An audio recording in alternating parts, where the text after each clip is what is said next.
سر سید ارحالی کی اصلاحی تحریک کے بعد رومانوی تحریک نے زور پکڑا۔ تحریک اپنے وقت میں بڑی اہم تھی۔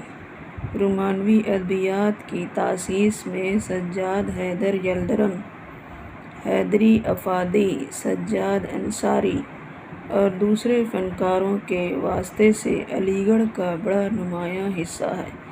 چند کے مختصراً خدمات قلم بند کیے جاتے ہیں۔ سجاد حیدر یلدرم کے افسانے تخیل اور جذبے کی فراوانی کے لحاظ سے رومانوی ہیں، حالانکہ اس کے اظہار کے لیے وہ اس قدر طوفانی الفاظ اور طرائق استعمال نہیں کرتے۔ حالانکہ اس کے اظہار کے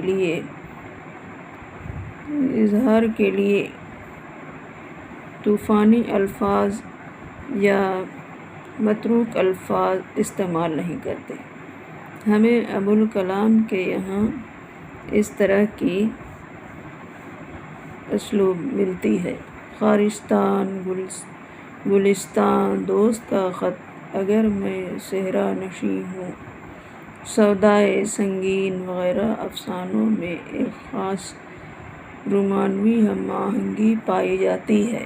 ان افسانوں کے مطالعہ سے اندازہ ہوتا ہے کہ ان کی فکر کا بنیادی آہنگ ماورائی ہے، ان کا خیال عرضی نہیں ہے۔ یلدرم کے یہاں انداز بیان کی لطافت بنیادی اہمیت رکھتی ہے۔ ان تصویروں میں ایک رومانوی ادیب کی جمالیاتی تکمیل کی خواہش جلوہ گر ہوتی ہے۔ نیاز فتح پوری نیاز کے افسانوی مجموعے نگارستان اور جمالستان ہیں۔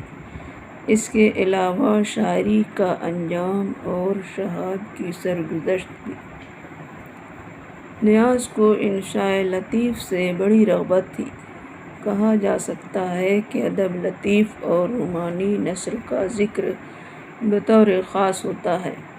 وہ یلدرم کی دین ہے، جسے مقبول بنانے میں نیاز فتح پوری کا بھی رول رہا ہے۔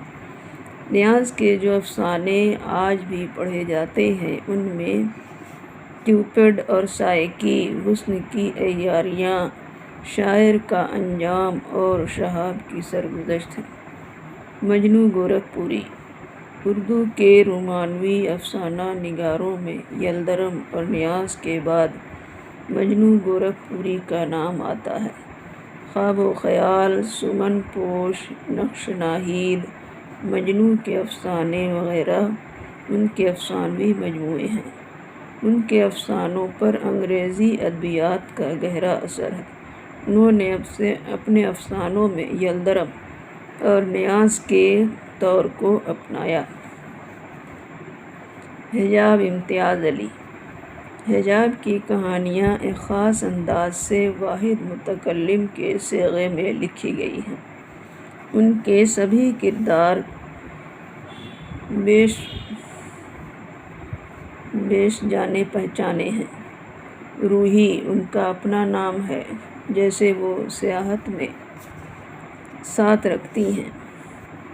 جسونی، زوناش، یزدانی، شہزادہ، مشہدی وغیرہ ایسے نام ہیں جسے ان کے قاری کے دوست اور آشنا ہو سکتے ہیں۔ حجاب کے نزدیک زندگی کی سب سے اہم حقیقت محبت ہے۔ ان کے یہاں عشق و محبت کا مفہوم صوفیوں کے تصور سے جداگانہ ہے۔ یہ محبت بھی ماورائی ہے۔ حجاب نے خالص مشرقی پس منظر میں خالص مغربی انداز و آداب اختیار کیے۔ قدرتی مناظر اور نیچر کے بیان سے ان کا ہر افسانہ معمور ہے۔ صنوبر کے سائے حجاب کا افسانوی مجموعہ ہے۔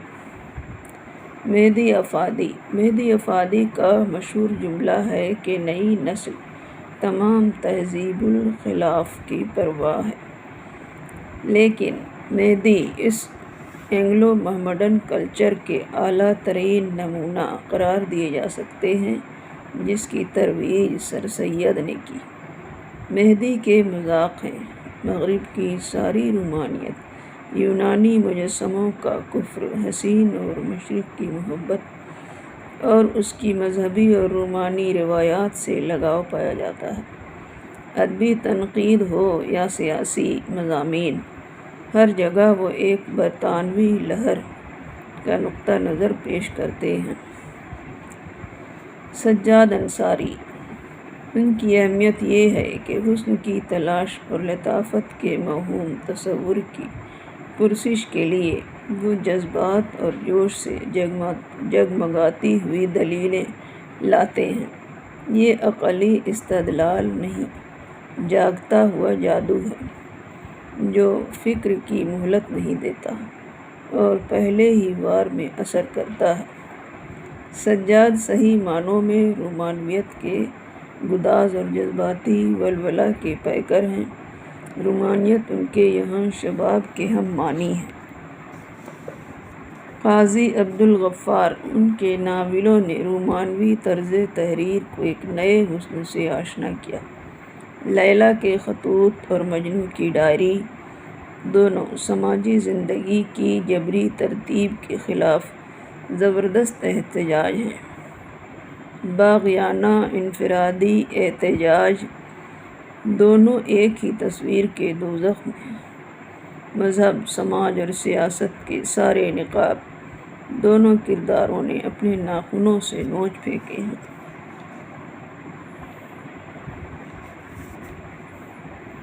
عبدالغفار کے یہاں رومانوی طرز نگارش کا تمام سرمایہ اپنے پورے شباب پر ملتا ہے۔